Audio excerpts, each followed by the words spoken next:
So it's always good to come to the Bay Area. I actually, my first shop was at IBM Almaden, at IBM Research. So it's very nice. I really enjoy the idea of actually swimming in the morning here, doing lap swims outdoors, which is much nicer than in Canada, okay? But today I want to talk about something that I've been kind of working on for the last 20 years. So I'm known for, like, outside is for actually how to integrate AI with software development, okay? But what has happened so the idea is how we can make software developers more efficient, you know, think from Copilot kind of stuff, okay?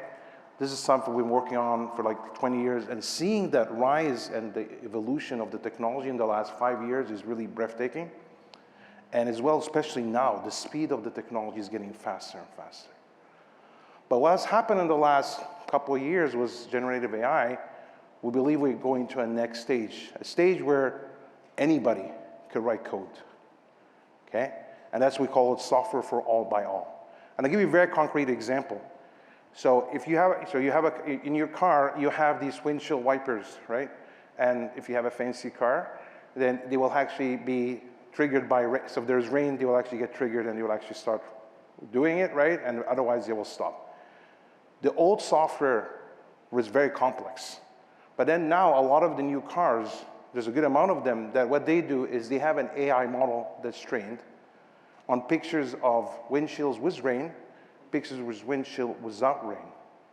And there's a camera on the windshield taking pictures every millisecond, puts it for the AI model. The AI model says, oh, this is a windshield with rain. Run the windshield wiper, okay? Now the problem is you're driving on the highway, the sun is hitting the windshield. The AI model never saw that picture, and it says, oh, okay, it's raining, but it's not raining, okay? In the old days, to fix that, we would bring in a lot of software engineers, and they would actually have to write a lot of code.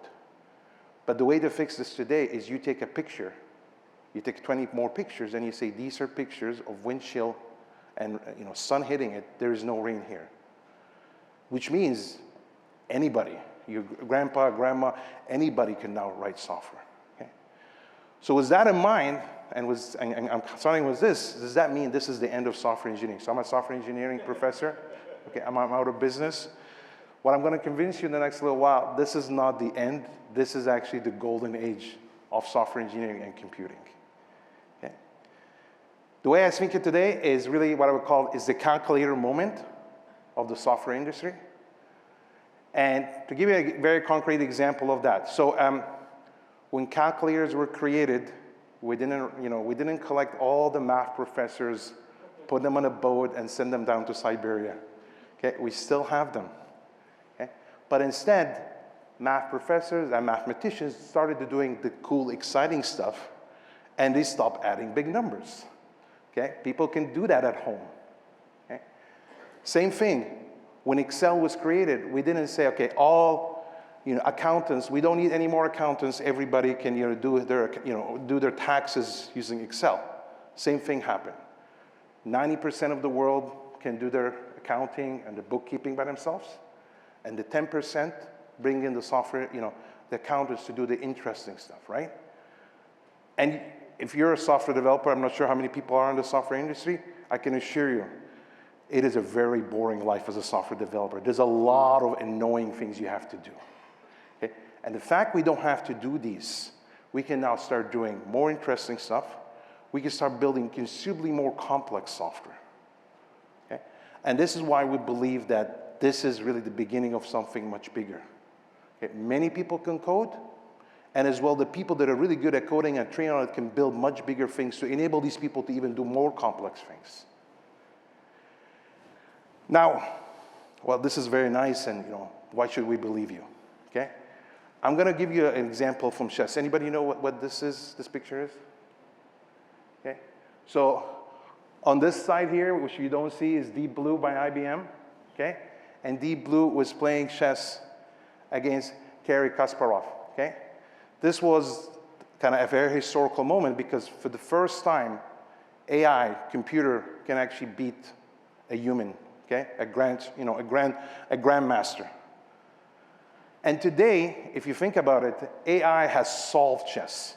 Actually, AI has solved chess, AI has solved Go, But I can tell you, today is the golden age of chess. Many people playing chess. So what happened? You know, if that's the case, so now we're saying AI is going to solve coding, well, then AI has solved chess too. What has happened after this game is Gary played 2 other tournaments. In one tournament, he said, any grandmaster can come and play, and they can bring their AI with them. Bring your computer, you know. In the old days, these were very big computers, okay? You could drag it around with you, bring it in, and we'll play against each other. So that was an okay tournament. The next tournament, which is really exciting, he said, anybody in the world can come play against us grandmasters, and you can bring your AI. And the shocker here was that the people who won this tournament were amateurs. Okay? They were not the grandmasters. And the reasons they won that is because they figured how to use the tool right. They changed the process. Okay? So if you today are going to take AI, and the way I tell everybody is there are 2 kind of versions of this, how to use AI. Take what you're using today and find everything in it and make it with AI. So speed it up with AI, or to rethink the whole process of what you're doing and actually rethink the process end to end. And to be very concrete, so for example, a lot of the automated driving cars. So so originally these cars, what they did is use AI, and what they did is they have a lot of AI to recognize. Okay, this is a tree, this is a pedestrian, this is a car, and then they write a lot of code to figure out should we go or stop, right? This is what I would call automation 2.0. So you're taking what you were doing, just adding spices of AI everywhere. The next thing was, well, we don't really care about trees and cars. What we really care is, should we go forward or stop? That's what we want. So instead, if we solve the problem, it says, I don't care how you're going to reach that decision. Just tell me, do I go or stop? And let the AI spend the time doing all the crazy thinking. You can build much more complex software. And this is something that has even done in sports. And I want to show you kind of the evolution of sports as well, to give you some more analogies to make you start thinking that way. Because my goal today is, I don't want to talk too much about computers and low-level stuff. I want to really give you the inspirations to go back and think in your own businesses how to think about that. So this graph here shows the number of broken records per year in Olympics and World Championship for swimming. Okay. Now there are 2 spikes you can see. Okay. So kind of in the early, in the late 70s, mid 70s, and there's another spike around 2008. Can anybody guess what was a technology that was created in swimming that led in that year to so many world records being broken? We can be interactive. Okay. And usually people tell me swimming trunks. People swam with swimming trunks for a long time, okay? So it wasn't swimming trunks. Actually, swimming trunks slow you down. So what do you think happened in, in kind of the late 70s? No, it was something that swimmers have on. I'm telling you, swimmers don't have a lot of things on them. Not the goggles. It's amazing what you can do. You can see in front of you. Okay? Now, there was another spike that happened in 2008. Can anybody guess that one? Actually, somebody already mentioned it.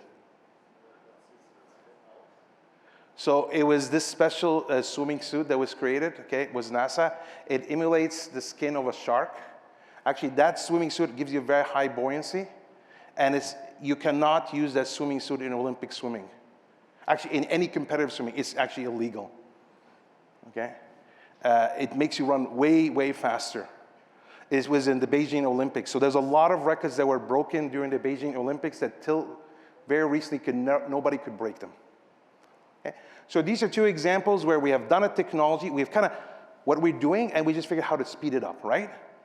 Now I want to give you another technology or another innovation that was not about taking what we're doing and making it better, but actually rethinking what we're doing altogether. Okay? So this is the Mexico Olympics, okay? And this is so this is high jump. In the old days, the way people did high jump is they ran and they jumped forward, okay? So it's called the straddle technique, okay? Then this crazy guy, Fosbury, said, no, no, no, I'm going to jump backwards. Okay? He was the first guy to ever think of jumping backwards. Today, high jump, everybody jumps backwards. Okay?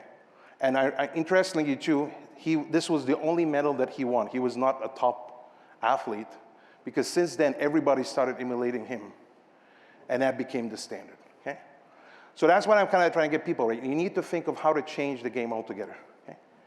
Now, let's talk about software development, programming in particular, which is an area, that's my area of expertise. So today, think of this programming 2.0, which is AI assisted. So this is like the co-pilots. So what's happening today is, unfortunately, humans are not that smart, okay? And we're limited by how complex software we can write, right? So you cannot write a piece of software that has so many if statements and control, and if this, deep if statements, right? Which ends up meaning that if you look at the complexity of the code you can write, so up there, okay, you're limited by how much complex code, which means you're limited by the software you can produce, okay? But with that in mind, what we're doing is we're taking the classical way of building software, which is code is the king. We want to produce code. We want to make it faster for people to produce code, okay? But if you stop out and just jump out of it and say, actually, code was never the goal.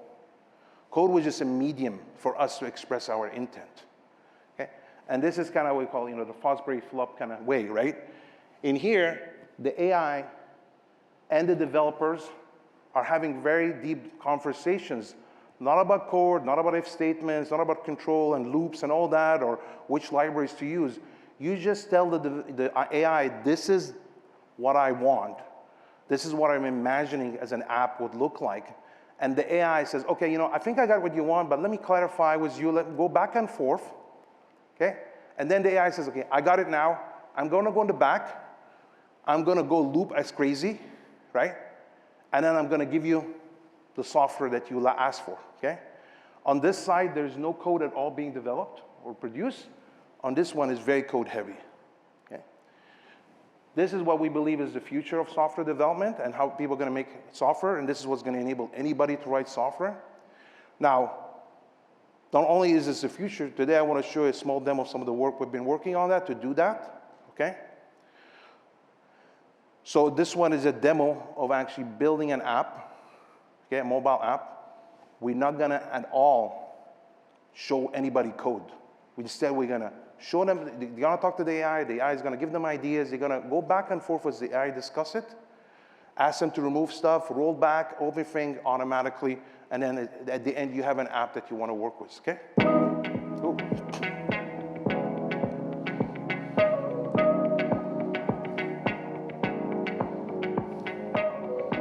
So you're just chatting with the AI. It's only just chatting back and forth, right?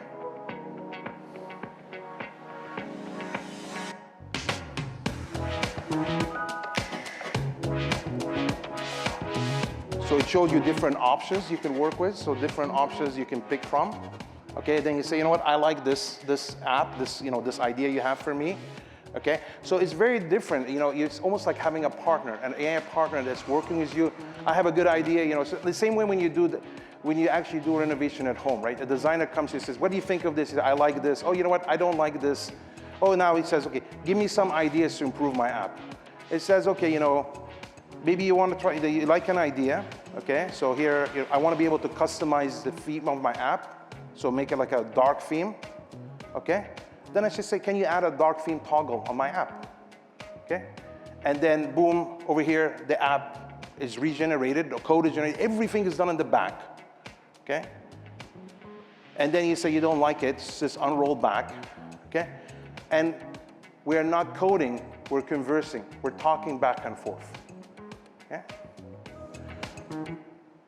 So this is just a very kind of glimpse of some of the stuff we're working on. Okay? Now, I want to end this by saying safety is going to be very important, right? There's no doubt on that. But where we're going to go with safety is a big problem. It's a big challenge moving forward, right? Let's look at cars. Okay? When cars were first created, to make sure that cars were safe, the idea was we're going to have a person walking in front of a car with a red flag. which means cars could not go any faster than a person. Okay? Well, today we don't have that. Okay? So that kind of went out. On the other side, it took 30 years for seat belts to become legislated. Okay? So we're slowly getting there. However, I want to step out and actually tell you the safety aspects and the impact on society is much more enormous than safety. It's not about, oh, the AI is hallucinating, not giving the right thing. It's actually going to change the whole economics of the dependencies in the whole world, right? Today, you know, there are countries in the world that have very smart people, but with very low income, where people actually go there, outsource development there, okay? When that type of development outsourcing is gone, what's going to happen to these smart people, okay? So that's one thing. Today, if you don't have access to this type of computing, you know, you have a lot of computing needed, there's a limit to how much you can do, which is very different because computing and software development in general was something so amazing that anybody could open a laptop and start coding. We are going past that. You know, you need to have access to a big data center, to big infrastructures to enable that. Okay? So today I kind of give you a glimpse of what we're kind of trying to do here is we're really trying to rethink computing in this new world. Actually, earlier today, we had a whole retreat for my School of Computing, where we're trying to think how we can rethink our programs to first enable people to develop software with AI as a partner, and second, to build software that has no code anymore. It's all AI. Okay, so thank you for your time.